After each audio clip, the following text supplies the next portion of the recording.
Bonjour, je suis Hélène Lorca. J'ai eu la chance extraordinaire pendant 4 ans d'animer une émission qui s'appelait La Ruée vers l'air.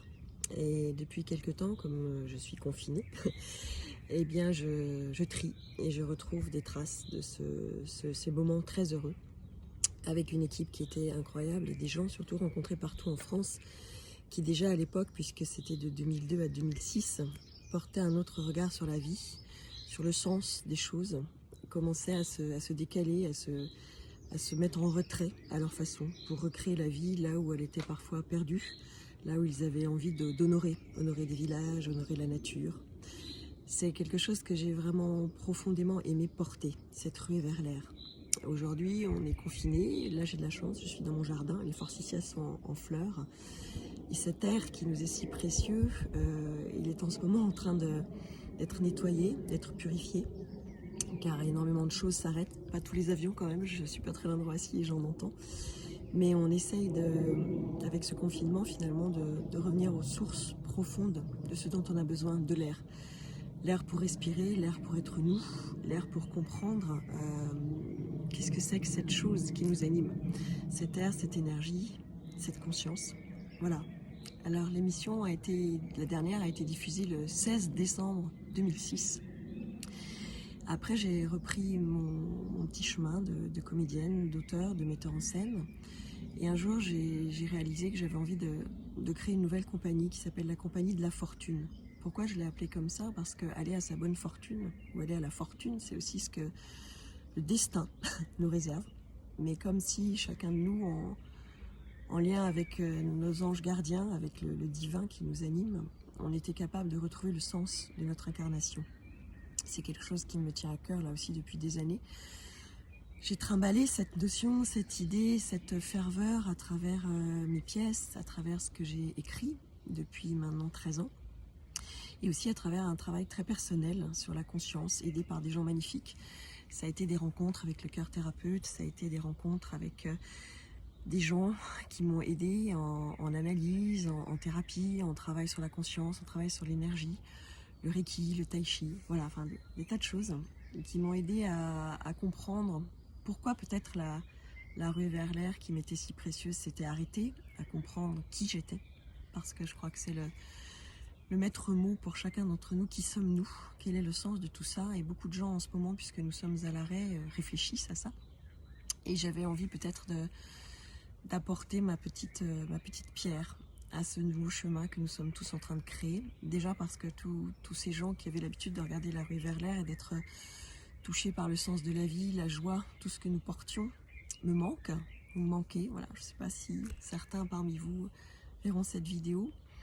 Et puis parce qu'au fur et à mesure du temps, des tas de clés voilà, m'ont été offertes par la vie, par l'univers, pour commencer à comprendre cette résonance de passeurs que nous sommes. Alors bien sûr, les comédiens, nous sommes de grands passeurs, parce que le théâtre, c'est le théâtre de la vie, c'est toutes ces choses qui animent chaque être humain, que nous mettons au service du plus grand nombre à travers le jeu, c'est-à-dire le jeu qui devient le jeu, et à travers nous, les choses passent. Donc on est des passeurs.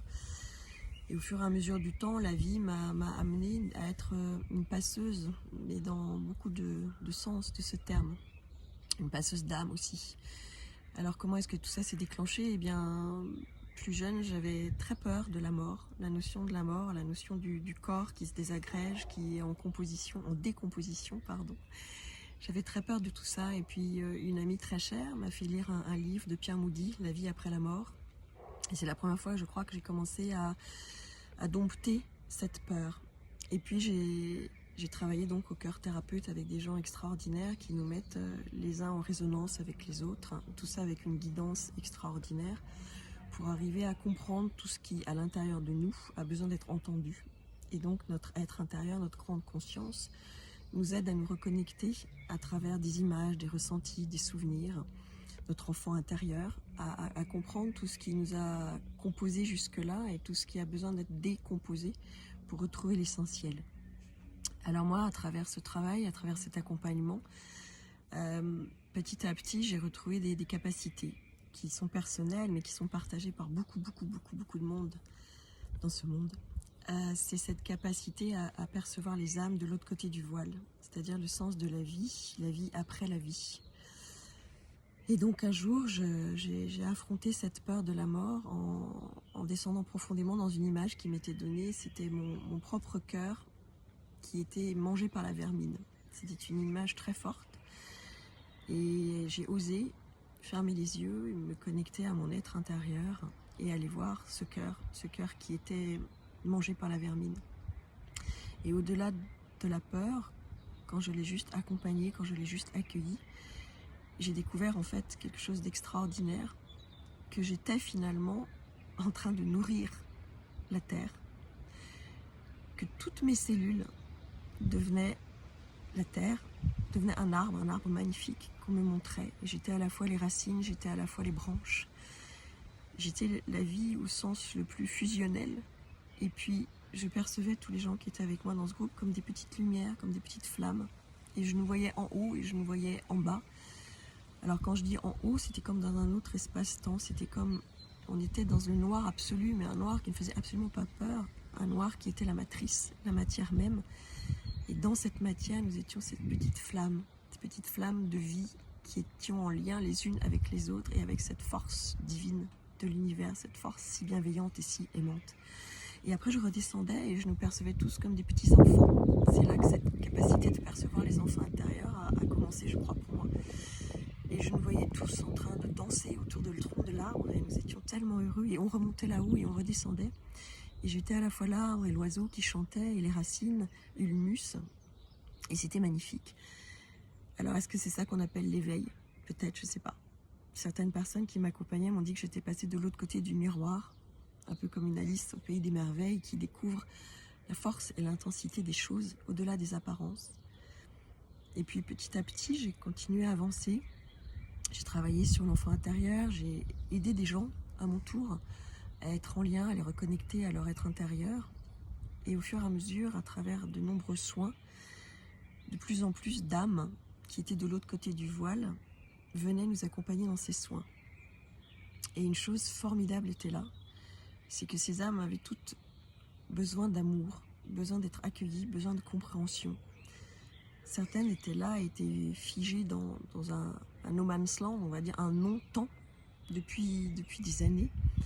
Soit elles ne se considéraient pas comme mortes, soit elles ne se conscientisaient pas comme âmes, soit elles étaient figées, soit elles étaient en souffrance. Toutes avaient quelque chose à dire, quelque chose à transmettre. Et à travers cette guidance, et je bénis mes guides chaque jour, de m'aider à pouvoir aider les gens à percevoir. Parfois les gens voyaient avec moi les images de leurs ancêtres, avaient accès à des souvenirs ou avaient accès à l'énergie vibratoire des gens qui étaient de l'autre côté du voile et qui avaient besoin d'être entendus, besoin d'être accueillis ou besoin de pardonner ou d'être pardonnés. La bienveillance, le pardon, l'amour, c'était vraiment des mots-clés. Alors aujourd'hui, mon envie profonde, c'est peut-être à travers, je sais pas, une rubrique, un atelier, je sais pas comment je vais appeler ça, j'en sais rien. J'écoute juste là ce qu'on me demande. C'est de témoigner de tout ça et peut-être vous raconter un soin, bien sûr, sans vous citer les personnes, et juste pour vous faire comprendre ô combien on travaille sur des époques différentes, sur des moments différents, sur des attentes différentes, mais à chaque fois que ce lien se fait entre ces âmes et les gens qui sont là, il y a une résolution qui s'établit, une résolution vibratoire, une résolution karmique, et une paix immense qui permet à l'âme de retourner dans la lumière et qui permet aux gens qui sont là en soins et en compréhension de nettoyer quelque chose dans leurs cellules au plus profond d'eux, de cette mémoire qu'ils ont encore en lien avec ces ancêtres, et de se libérer. Et je crois que ce que beaucoup de gens font en ce moment et partagent en ce moment, c'est ça, c'est comment, à travers ce confinement, à travers cette nécessité pour protéger les autres, on est amené à se reconnecter à notre intériorité la plus profonde et en même temps à libérer des mémoires, libérer quelque chose de cellulaire qui peut-être jusqu'à là nous a confinés dans ce monde extérieur sans qu'on en ait conscience, et qui va nous aider à marcher à nouveau, fort, guidés, en lien, unis, quand le monde va se réouvrir et que je le souhaite, nous allons marcher dans le nouveau. Voilà, ce nouveau que nous créons ici et maintenant. Voilà, je ne sais pas qui lira. En tout cas, je vous témoigne de cet amour incroyable que les guides, les anges, le divin nous donnent à chaque jour. On le porte en nous, on le sait, on ne le sait pas. Mais s'y reconnecter, c'est une force extraordinaire. Voilà. La ruée vers l'air se terminait toujours par un gag. Là, il n'y aura peut-être pas de gag, mais il y avait aussi un clin d'œil. Alors, je vais vous faire ce petit clin d'œil de la vie. À bientôt.